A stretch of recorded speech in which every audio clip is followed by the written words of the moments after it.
You're it. I'm Amanda Malcolm, and you're listening to You're It, Girl, a podcast focused on you and what propels you, because that past, it does not define you. Your time is now, and you're it, girl.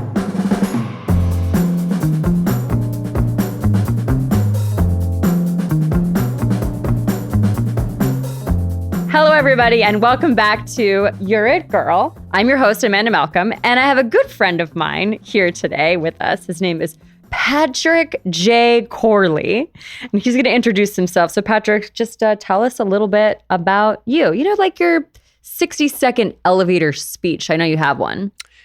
Well, in fact, we are good friends. Yes, we are. More than a decade. Mm-hmm. You once walked into a coffee house in Cave Creek. I did. Clearly, arguably overdressed for the rustic, dusty Cave Creek crowd on a Saturday morning, but you weren't overdressed for you. And it was true. The holidays, and I walked up to you and I said, I don't know who you are, but someday I'm going to call you and I'm going to need you for some production, whether it's photo, film, or something like that. And you said, I can be found at Cartwright's. I said, I'll stay in touch. And then we had a lot of fun along the way. Yes, we did. Yes, we've been friends for, I guess, no, it's longer than a decade. Oh, it's longer than a decade, Yes, because Kennedy's 10. So, 12, I would say 12. How old was Aiden? Aiden was like 3. He was 2. Okay, he was 2. So how old is he? He's 14. Okay. There so it is. 12. We've been friends for 12 years. You asked me to introduce You shot myself. my wedding? I did. Yes. Of your previous administration. Yes. So I have a green spray paint business. I've got a pickup truck outside with about 5,000 cans of green spray paint. And every time I find a red flag, which I'm sure I'll find some in you today, I roll up and I spray paint that red flag green, and then the storm comes along and it's red again. Yeah, that's my story. That's what we're going to talk about. Well, did you want to share anything about yourself? Like, what do you do? Where are you from? You know, before we get into your business of painting flags green. When I'm not taking care of my 16-year-old and making sure that he's got all the things he needs to be self-sufficient, because that's part of my goal. I had this conversation with him a couple days ago. I feel like I could turn him loose now and he'd be okay. I know it's a little... He's a very well-rounded kid. He's pretty good. Yeah. And but I have my own happy little media business. We do digital media project management. I wouldn't call it little, but... Well, we have fun along the way and we choose who we work with. We have a really good time. And we do everything from photo and film and web development and design and commercials and pro boxing and baseball and music. And we have a nice time. It's fun. You look like you're always having fun. Yeah.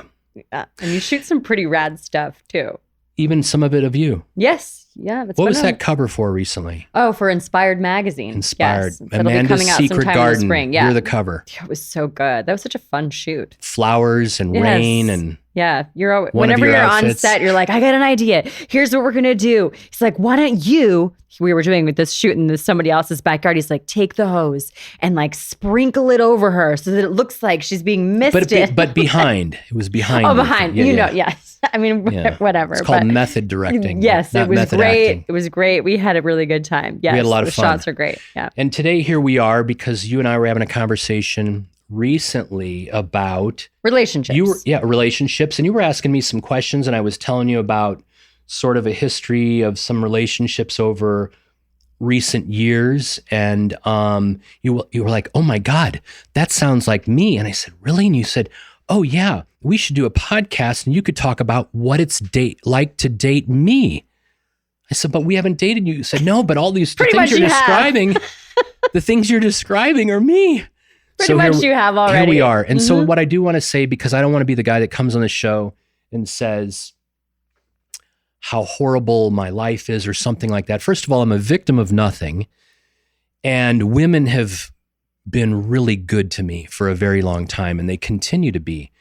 And I always say that women can survive just fine without man, but man doesn't necessarily do so well without woman. And I firmly believe that. And they've been good to me. And when I've learned a lot along the way, and I made the joke about spray painting the red flags green, because I think just about every man has that history.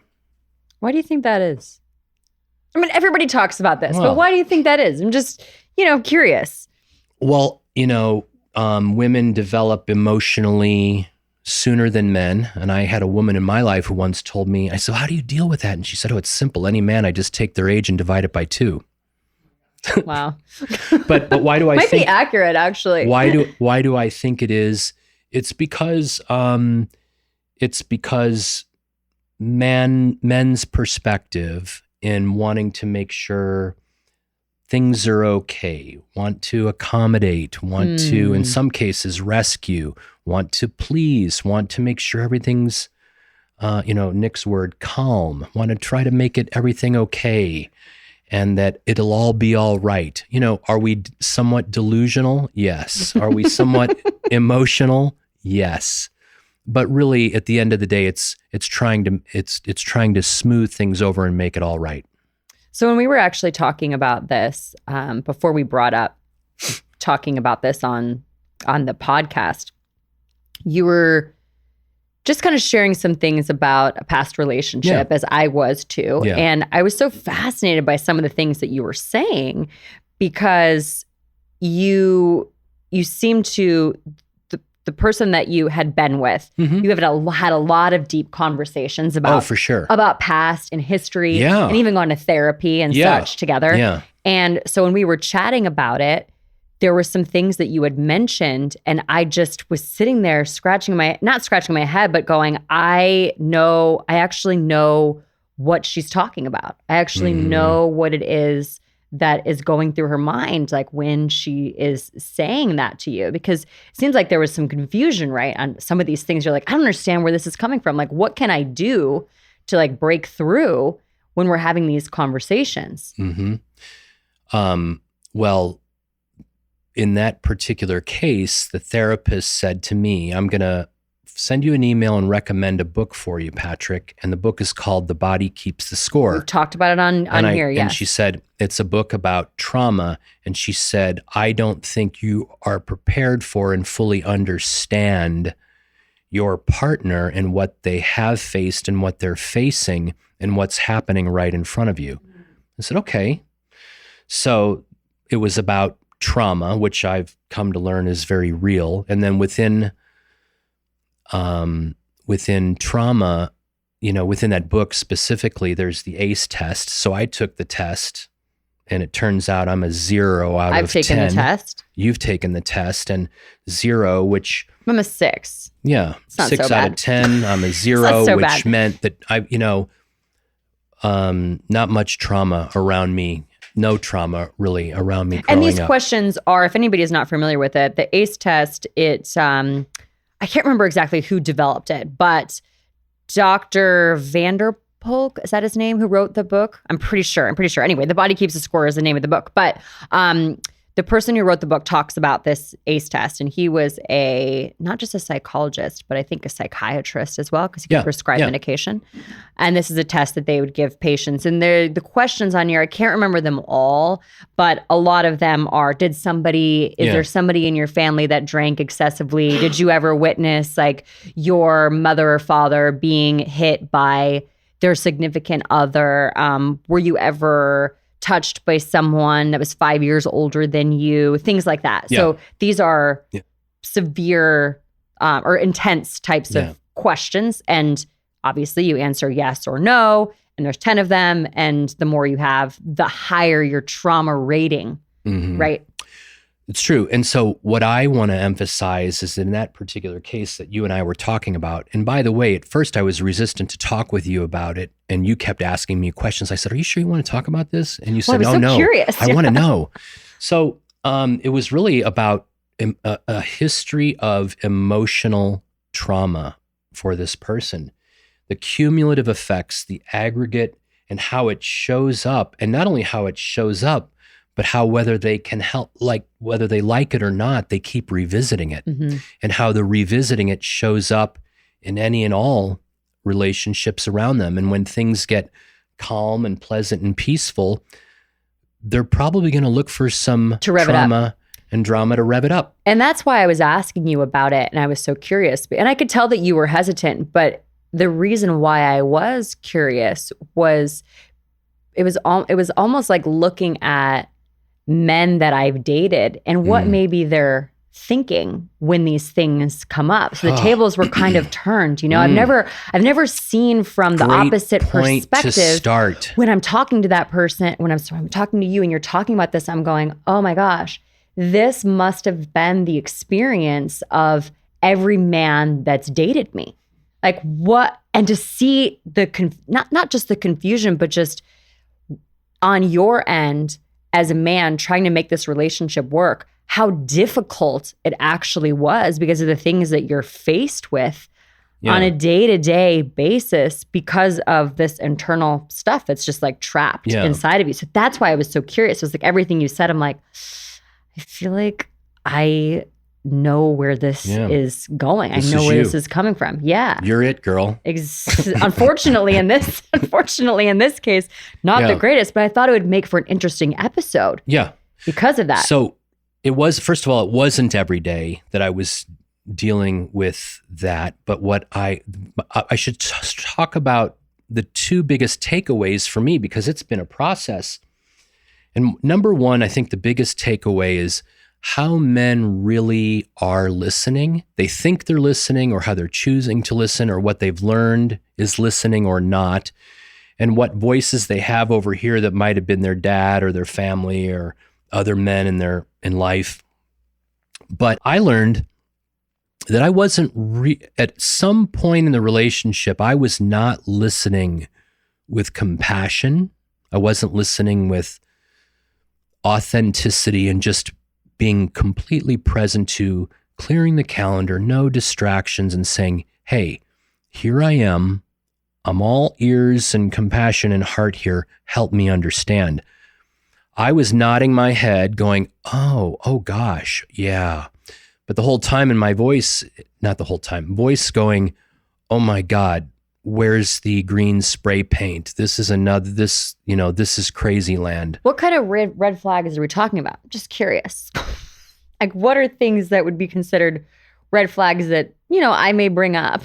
Oh, I'll give you one that really sticks out, which was when this person was telling me about how they were feeling because it was a certain time of year and it was a certain month, and it made them thinking about something of a decade ago when they were married before.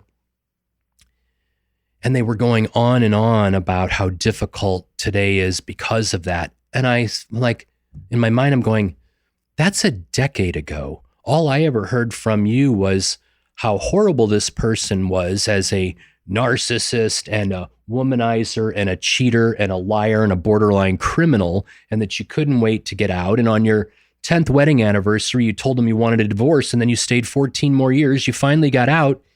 Here we are a decade later, and you're dropping this on me. Like, that's what's in my mind. That's yourself. That's your talk. And I'm going, I don't even want to listen to this right now. Well, can't we just move along, right? Move along. It's okay. Forget about it.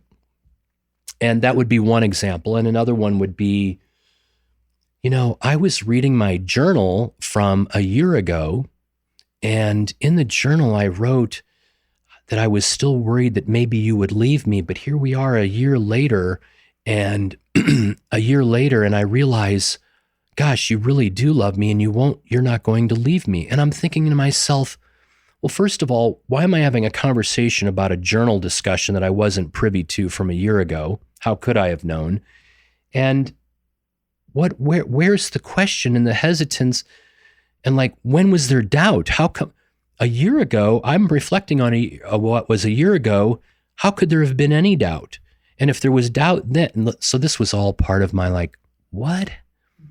It just felt cuckoo to me. Didn't mean I was right, but that was a conversation I was having. Yeah, why are these things coming up? Makes sense, I think. Maybe. I obviously don't know what's going on in that person's head, but I will say that generally speaking, in relationships, when things are going really well, it feels very like uncomfortable. And so I'm finding something to shake it up. And I know why this is. I mean, I have been in therapy and I have a life coach, even with this last breakup, which I've told you about. And we were talking about this on the phone yesterday, that after this breakup, I continued to engage with this person and got into a back and forth text conversation that lasted like 2 hours. And I knew the whole time, why am I doing this? This person I've decided is not good for me. This is not a great situation. It's controlling. There's all these things. And I know that I need to remove myself from it. But here I am having this conversation, 2 hours of back and forth. And I talked to my coach about it, my life coach, and I said, I could see myself doing it and knew that I shouldn't be engaging with it. But it's like I had to. And the reason being is because you're so used to that from a past experience representing like some form of love that you engage in it. And it feels good. It's almost like a little bit of an addiction, right? It kind of fuels you a little bit. So when this doesn't have to, obviously this was the end of a relationship, but in the relationship, I would sometimes do things like that too. Like things would be going along just fine. And then I'd have kind of a weird feeling.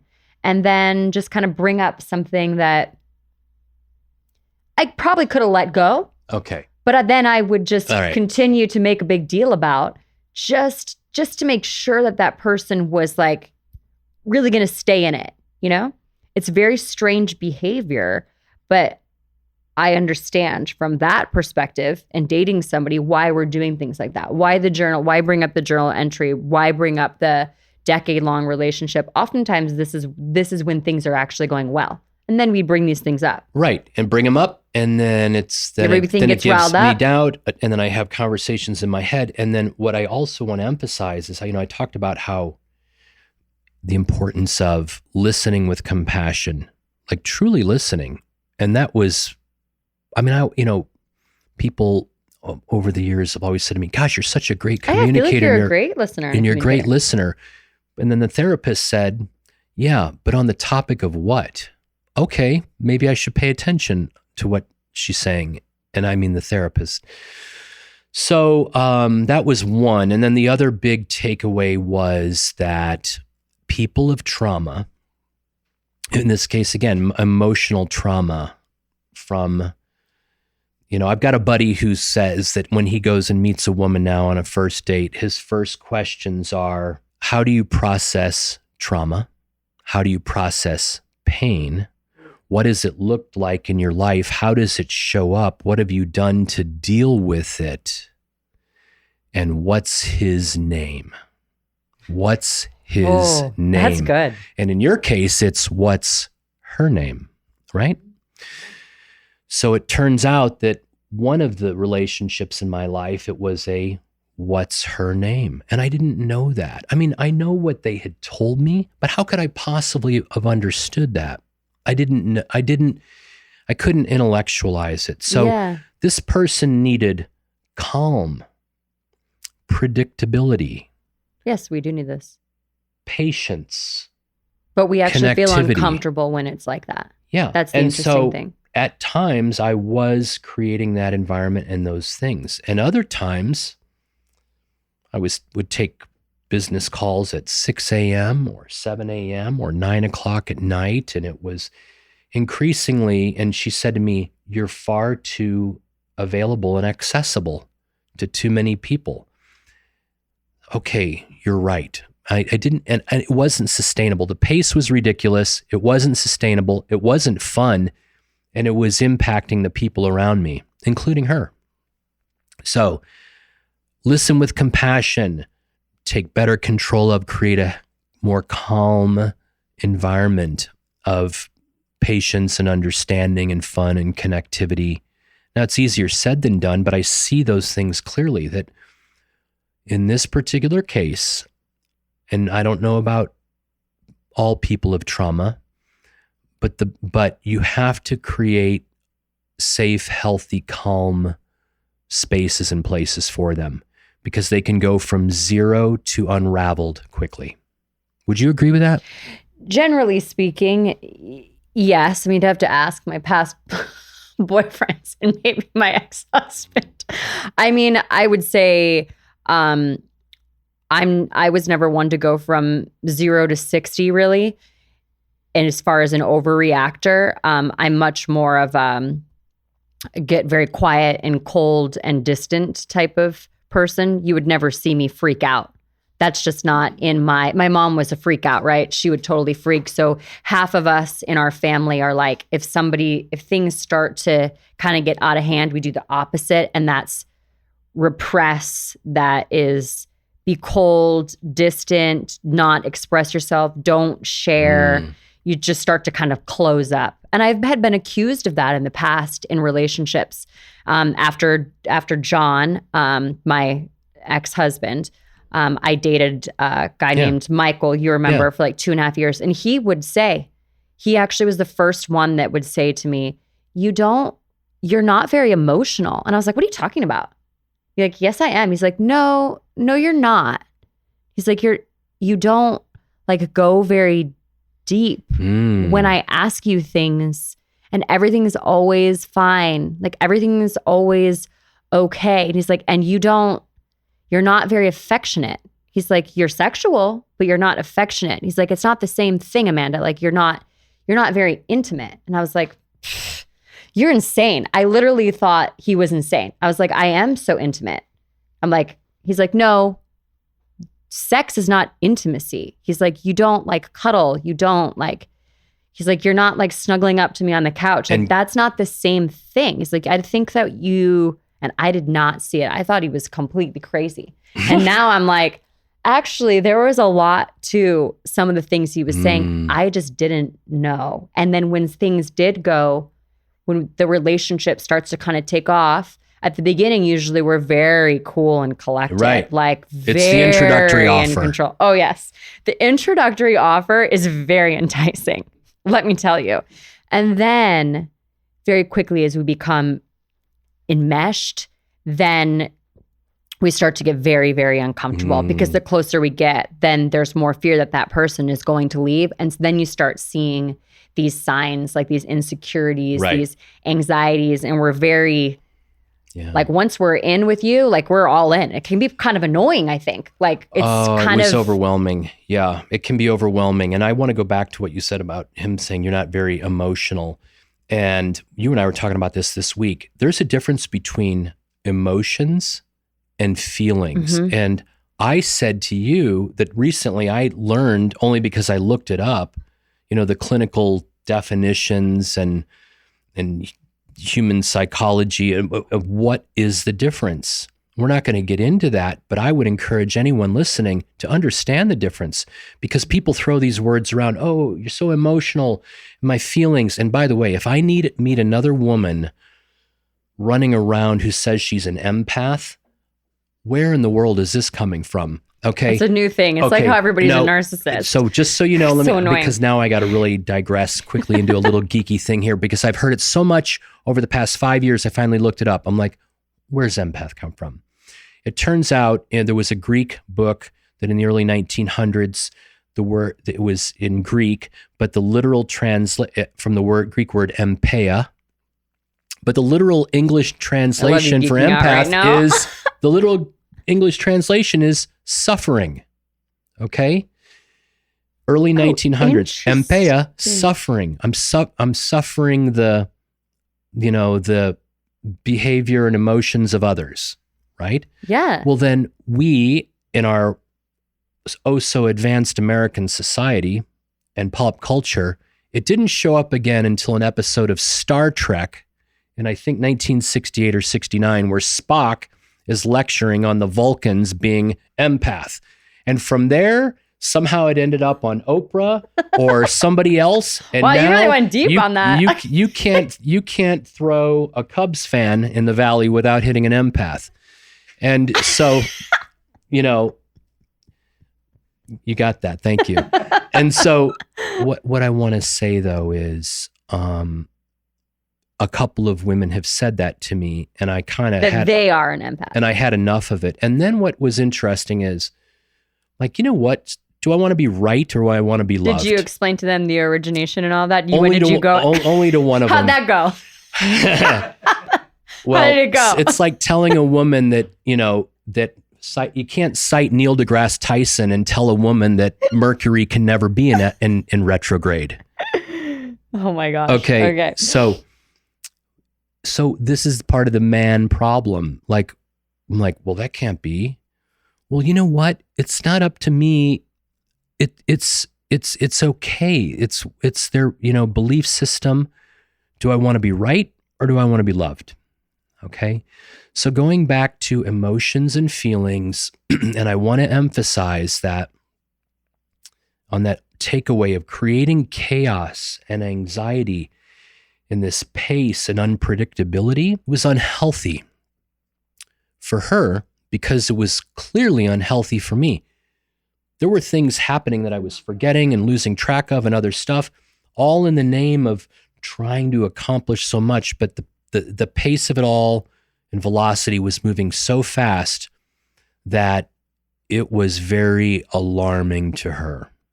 And guys, I'm telling you, you have to be able to stop and be aware and listen. And you've all seen the YouTube video, and the woman's trying to put the sweater on over her head, and she's got the nails sticking out in her forehead. And the guy's like, yeah, but the therapy video. Yeah. And it's funny and it's ridiculous and it's exaggerated.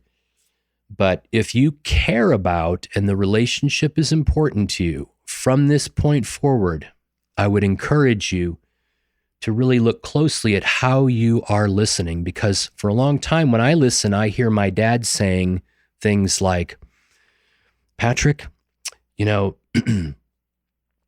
just know if you might find a woman that wants to marry you, but if you do, just know you're going to buy that farm and you're going to find out it's not everything you thought it would be. And if you do want to get married, only plan on doing half the things you always wanted to do with your life. Wow, thanks, Dad. Or my buddy Josh, 20 years ago saying, dude, I know your problem. What? He's like, man, I've been married 10 years. I'll go as far as to say I'm still in love with my wife, but I know your problem. Josh, what is it? Patrick, you're operating under the completely false premise that any woman is sane. And once you realize none of them are, you're going to be much better off. For you see, Patrick, marriage is insane. You need to understand your threshold for insanity. Go find a woman who operates insanely within your threshold. It'll all be okay. So these are the kinds of stupid, reckless,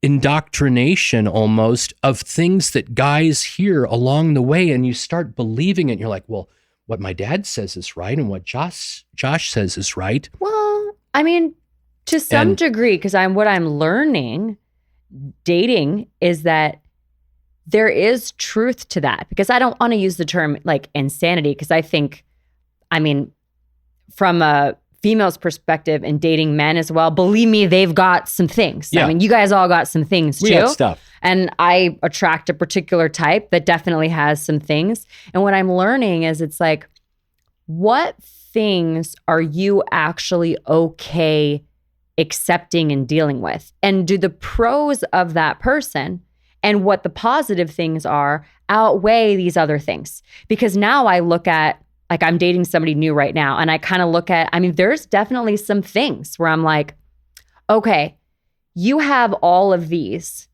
and you accept me in all of these ways, but here's some things that I know are going to come up. Am I okay with these things? Is this something that, because I see them and there are repeats usually from previous relationships where I'm like, yep, this is my thing. Yeah. So is this one. Yeah. So is this one. Is this a little bit better of a version than what I normally go for? Yes. There's a lot of positives, right? Am I going to be okay moving forward and saying, okay, I accept these 5 things that I know are going to be a problem. They're going to be a problem.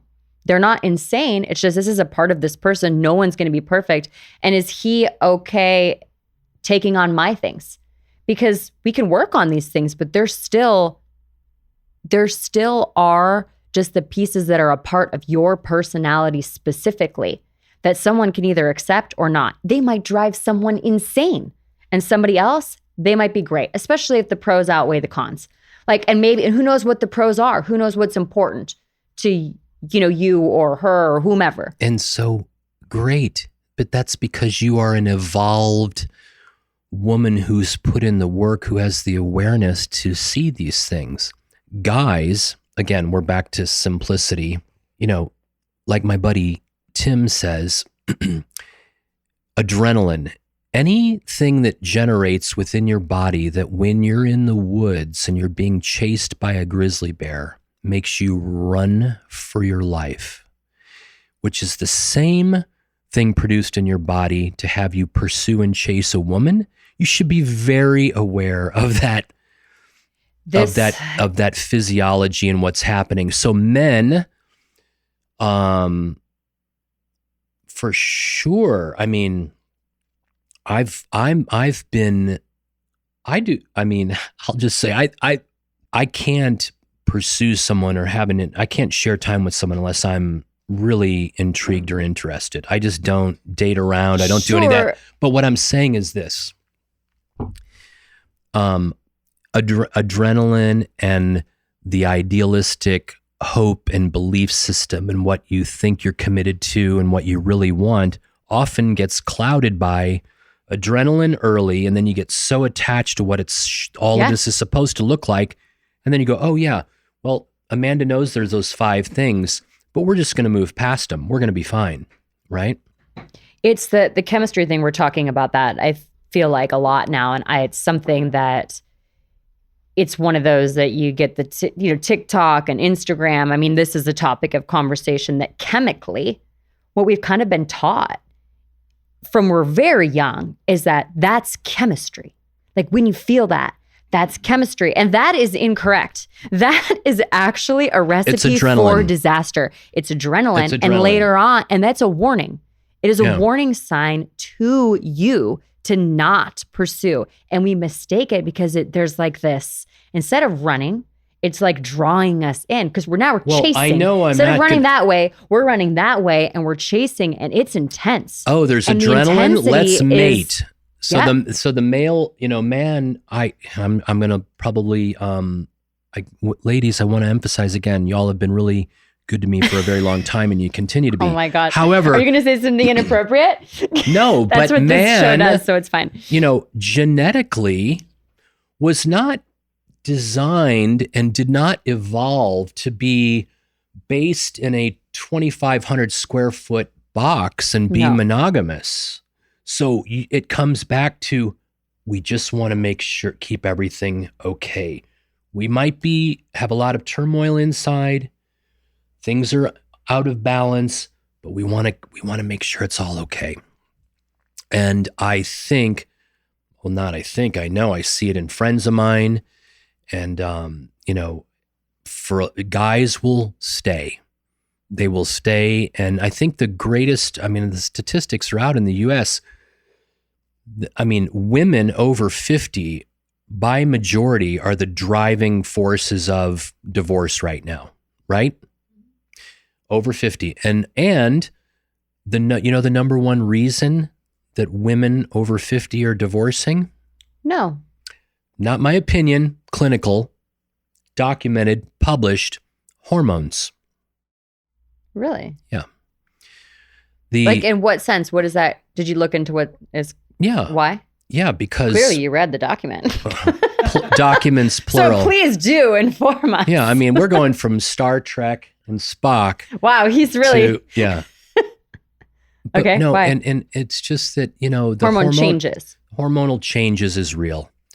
And the uncertainty and the fear and the worry and the mortality and women waking up, how did I get here? Is this my life? What have I done for me? I've taken care of these kids. I need to make it about me. What's wrong? This man doesn't love me. I don't know him. Is he a strange? Who is this stranger? This isn't what I want. I never dreamt it would be this way. And begins, I'm watching it right now in a couple of close friends who have been married, I think I want to say 20, 21 years.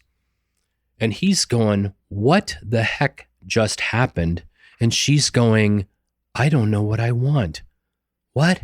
I think this is a really complex issue, actually, which we probably can't really get into. But we got off the, I'm sorry. No, we got that's off the okay. trauma. But I'm curious because I think as women, and when I talk to other women, it's common, I think, for us to start going down this road. Like once we're in a relationship and then we have children, we very much go all in. And there comes a point where you look back and go, I haven't done anything for myself. And you just get on this path and you kind of just don't even really realize what it is that you're doing.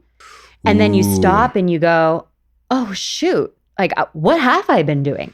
Like, I've had blinders on. I'm just kind of going with the flow. And I've done all these things for everybody else. And I don't even know who I am anymore because I haven't done anything for me.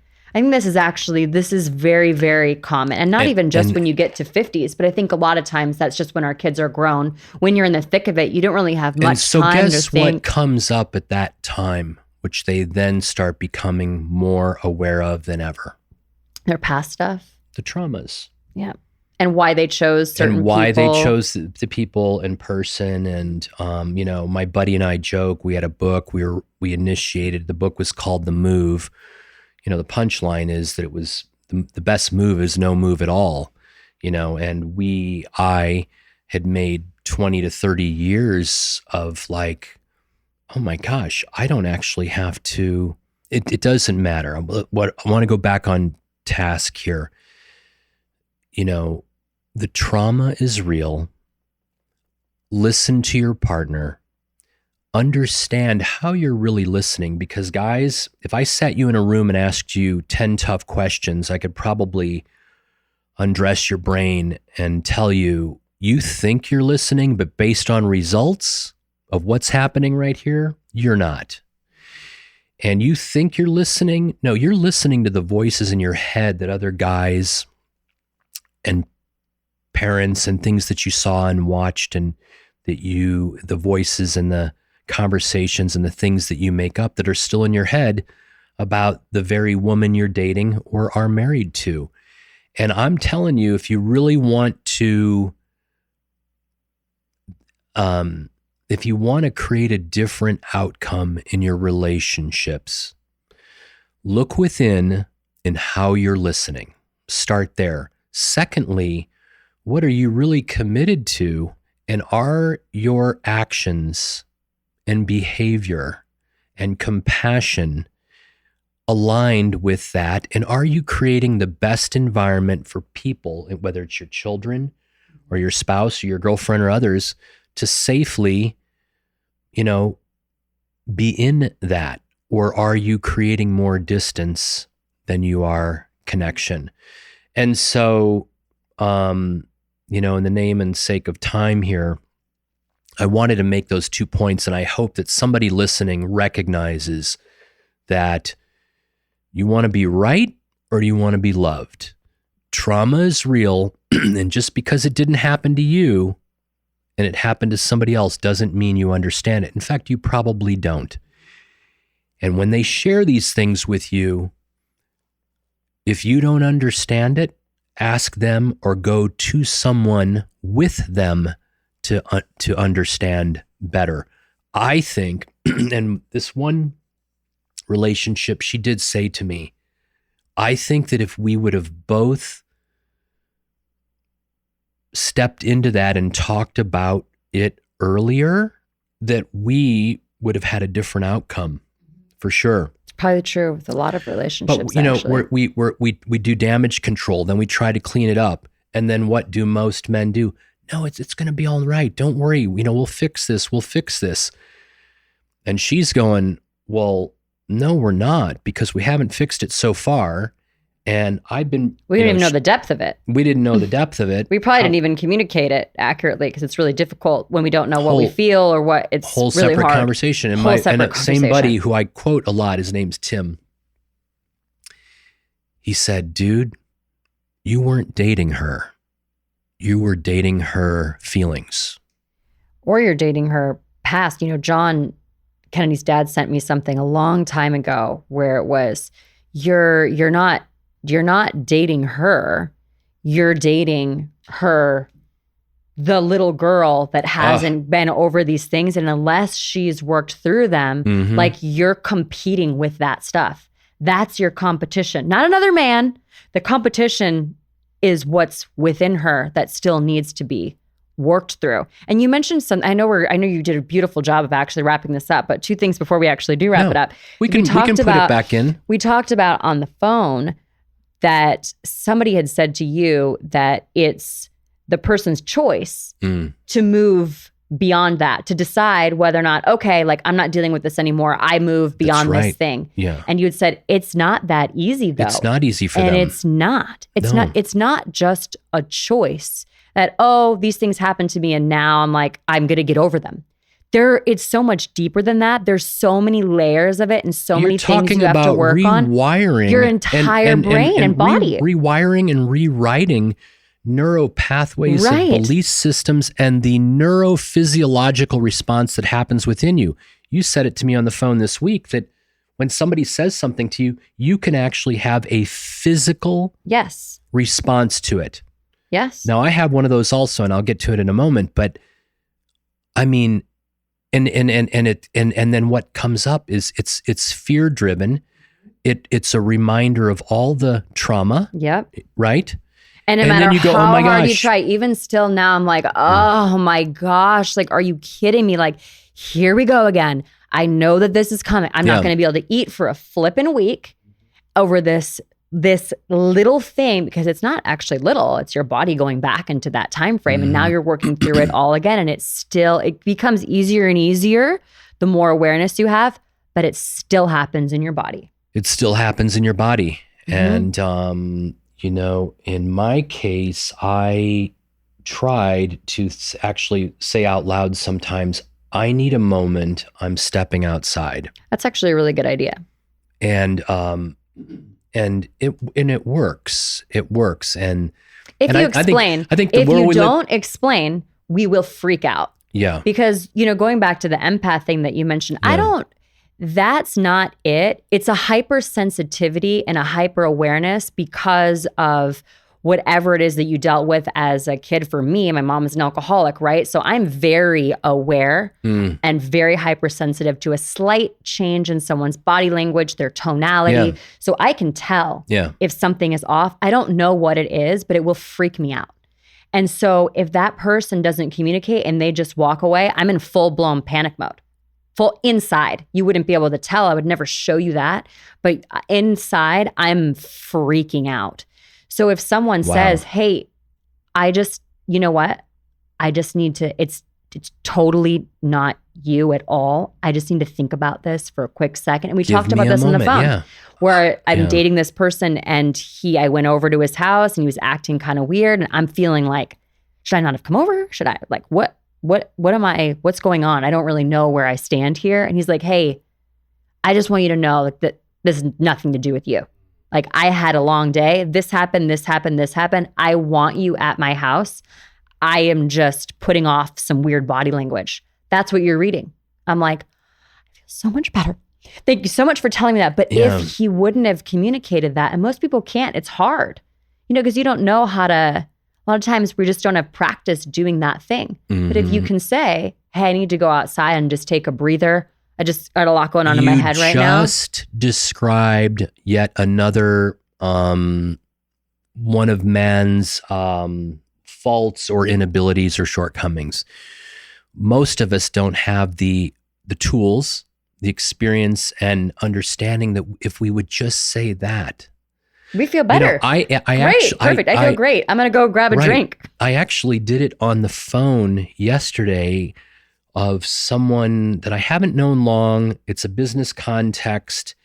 And I could feel myself offering more guidance, offering more coaching, you know, intertangling, if that's a word, and intertwining with because they were asking professional, personal, and I actually called them and I said, you know what? I really don't mind assisting you with your initial request, but I can't be your coach and I cannot be involved in these questions professionally and personally. I'm not willing to. It's probably not a good scenario, that's good. Good boundary. Which in the past, I would have been I would have just kept going. Remained. I'm proud of you. Bravo. There's a woman here in the Valley. She's so awesome. She's a friend. And doesn't it feel good after? I've known this woman for 25 plus years before I ever even moved here. And she said to me one time, and we were still living in Florida, and Aiden was 2 years old. And I saw her and she said, "Oh, Patrick Corley, how are you?" And I said, "Great." She said, "So how many women are you dating now?" And I said, What? She said, "Let me ask it differently. How many women think you're dating them right now?" I was like, wow. I ask people this question. Her name's Doreen. She's great. Does she think that you're her boyfriend? Never. Yeah, if right. If so, we have a problem. And what she was implying, I mean, I really listened. And so it was, I like people. Yes, you do. People, I think they're interesting. And I grew up in a household where you're always wanting, to encourage to create value for other people in conversation and let them know that they matter and how are they and how can you make a difference for them.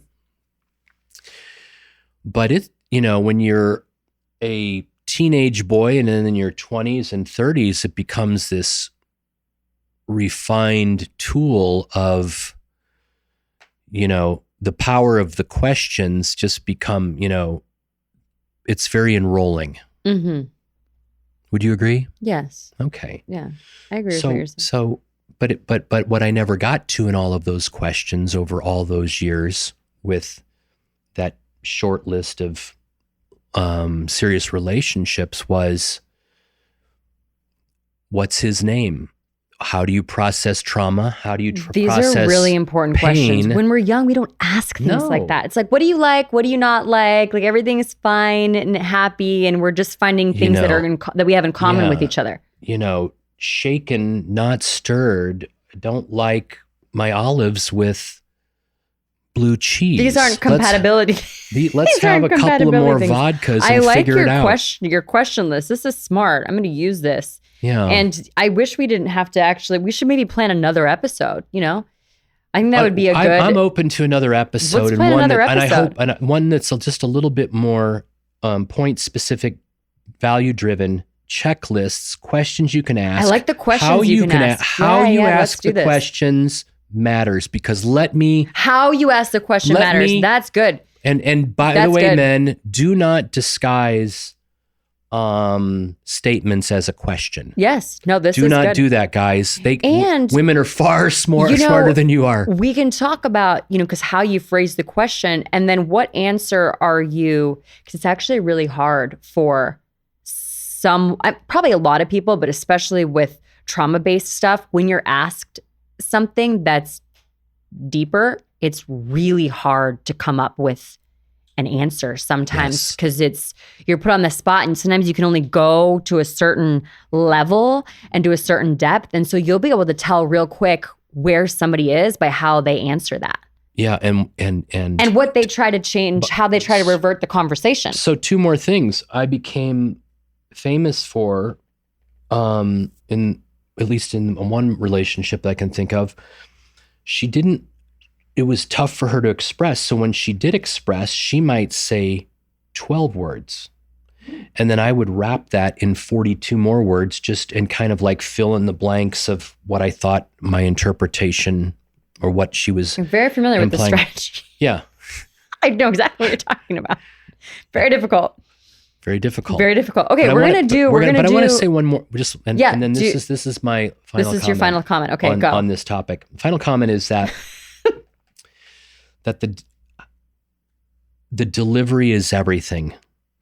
And I, with the same person who'd had all that emotional trauma, once I became aware of my listening, prior to me becoming aware of my listening and prior to understanding the anxiety and chaos I was creating around me, when she asked some questions of me and then made some statements about observations, my delivery was poor.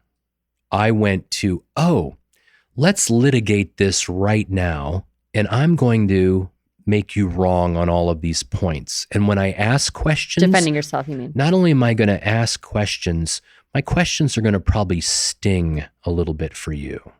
I mean, I think stinging is all right. I don't think so. I don't think when you're... You don't think so? I don't think stinging questions are good when it's a person of emotional trauma. I mean, maybe it's not so great first initial conversation, but when you're trying to get to know someone and you know if you're going to be compatible or not, especially with the age that, I mean, I'm almost 40. You're in your early 50s. Like, we're not... Oh, no. Oh, no, you're older? Oh, yeah. Okay, well, whatever. You don't have to say how old you are. I don't care. Like, I mean, it doesn't really matter. Some people get uncomfortable, so you don't have to say your age. But I mean, if we're looking for relationships now, like this is not we're in our 20s and we're just like, you know, having fun with whomever. No. This is, for the most part, if we're dating, most of us are looking for a partnership. So if we're looking for a partnership, then maybe a stinging question isn't so bad, because why would you not want to put yourself in a position of knowing if you're gonna, if this is gonna continue or not? And if it's not, then why are we spending time doing it? Why?